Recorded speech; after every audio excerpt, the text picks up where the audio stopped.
Okay, in this video, we're going to learn about the Calvin cycle, which is the carbon fixation process that is in land plants and in cyanobacteria.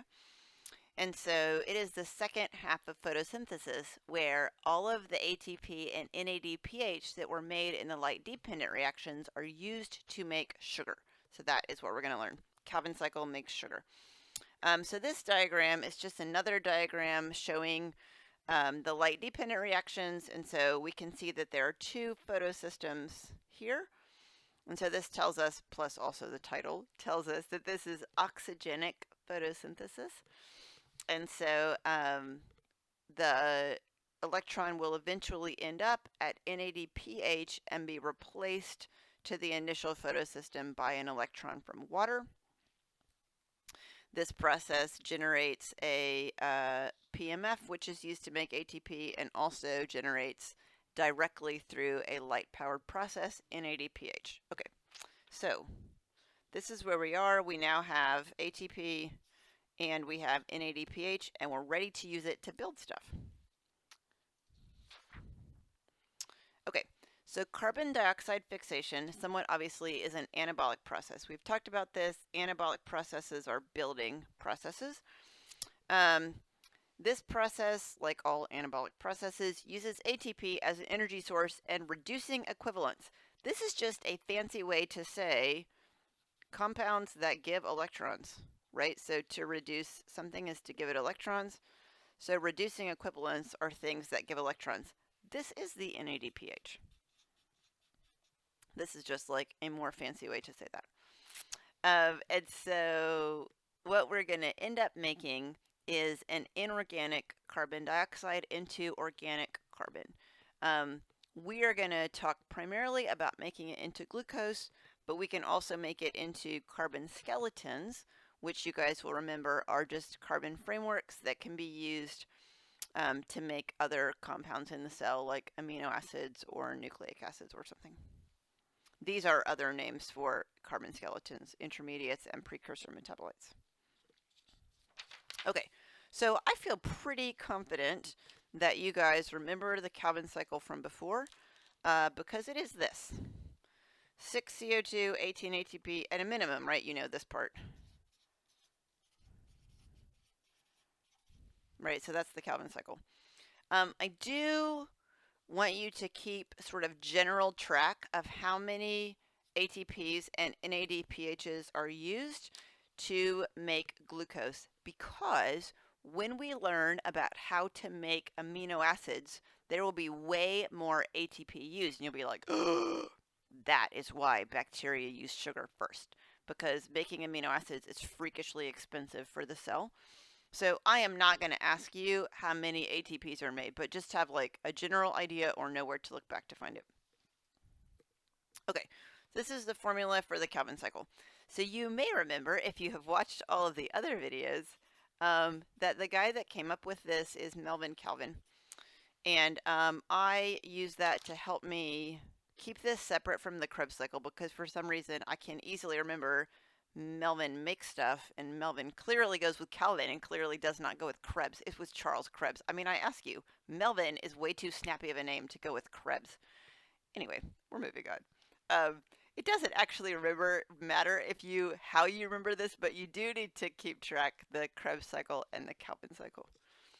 Okay, so this is the first part of the Calvin cycle. Your book has it as this long rectangle diagram with 3 boxes. My diagram is going to be a circle, but there are still 3 phases that you will need to know. I'm telling you, this zoom in thing is backwards. If you guys could see the Elmo, you would know what I mean. You have to turn it toward you to zoom in, which just seems weird to me. Okay, so the first step is called the carboxylation step. Let me see if I can write that here.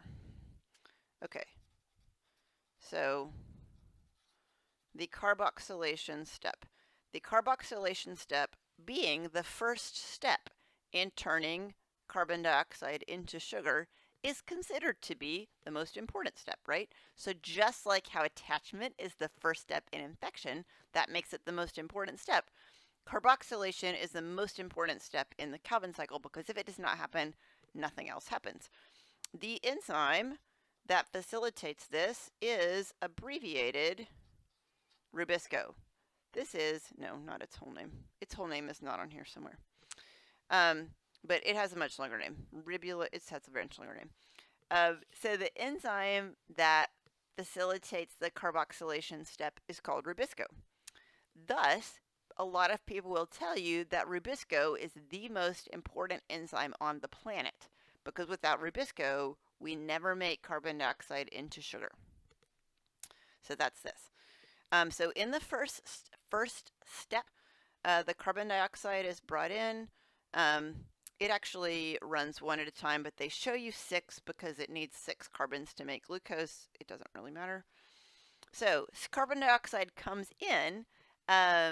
Carbon dioxide binds with RUBP to make PGA, a 3-carbon molecule, and this is catalyzed by Rubisco, arguably the most important enzyme. Okay, so this is the first step, also called the carboxylation step. So you will see hiding in the middle here this boxed word that says Carboxy Zones. So if you guys remember, we learned about microcompartments or little protein shells, not always this shape, I'm just drawing a shape. Little protein shells in the bacterial cell that usually contain proteins. The Rubisco is present at such a high concentration in photosynthetic cells that it would mess up the solute balance if it was just in the cytoplasm. So it is concentrated into these microcompartments, and the microcompartments that contain Rubisco are very specifically called Carboxy Zones. And so that's a new word for you to learn if you didn't learn it last time. Carboxy Zones. Okay, so the first step, most important step, carboxylation. It is the bringing in of the carbon dioxide. It binds to RUBP, catalyzed by Rubisco, makes the 3-carbon PGA. Okay, the next step, I think we're just going to stop it right there, is the reduction step. And so the reduction step makes glyceraldehyde 3-phosphate, which is a glycolysis intermediate. And so hopefully this may be getting into some territory that you recognize. And so this is where we use the ATP, some of the ATP and the NADPH is in this step. So the reduction step makes glyceraldehyde 3-phosphate. It is after we get the glyceraldehyde 3-phosphate that we can take some of that out and, oh, you can't see, and use it to make glucose or fructose, right? So yeah, so now we've definitely entered the territory where we're close enough to glucose to be able to easily make it. So first step, carboxylation, bringing in the carbon dioxide, binding it to RUBP using Rubisco, which lives in the carboxy zones, to make 3-carbon PGA.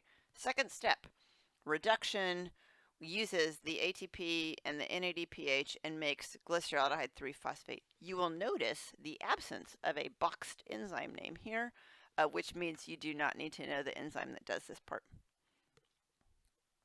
So at the end of the reduction, some of the glyceraldehyde 3-phosphate can be siphoned off in order to make glucose or fructose. So the final step is the regeneration step. And so the regeneration is where, so this is a little bit, well, never mind, scrap that. The regeneration step regenerates the RUBP so that it is prepared to interact with more carbon dioxide in a new carboxylation step. And so regeneration requires the remainder of the ATP and is catalyzed by an enzyme called phosphoribullokinase. So you'll need to know this enzyme as well. You'll need to know these 2 boxed enzymes, what carboxy zones are, and that basically you should know all the boxed things. Oh, I just lost my train of thought. Anyway, know the 3 steps, the 2 enzymes, and carboxy zones. So that is the Calvin cycle. This is a slide explaining to you what carboxy zones are, except we've already done that, so we're going to skip this slide. Okay, so we are learning only about the Calvin cycle. So again, as a reminder, to fix a compound is to turn it from an inorganic form, carbon dioxide in this case, to an organic biologically usable form, glucose in this case. There are, unsurprisingly, a ton of different ways that bacteria have to do this. These are not as widely used as some of the other pathways that we're going to learn, and so we are not going to learn them. We're only going to learn the Calvin cycle, but if you hear later of a different pathway, do not freak out. There are lots of ways to turn CO2 into an organic carbon compound.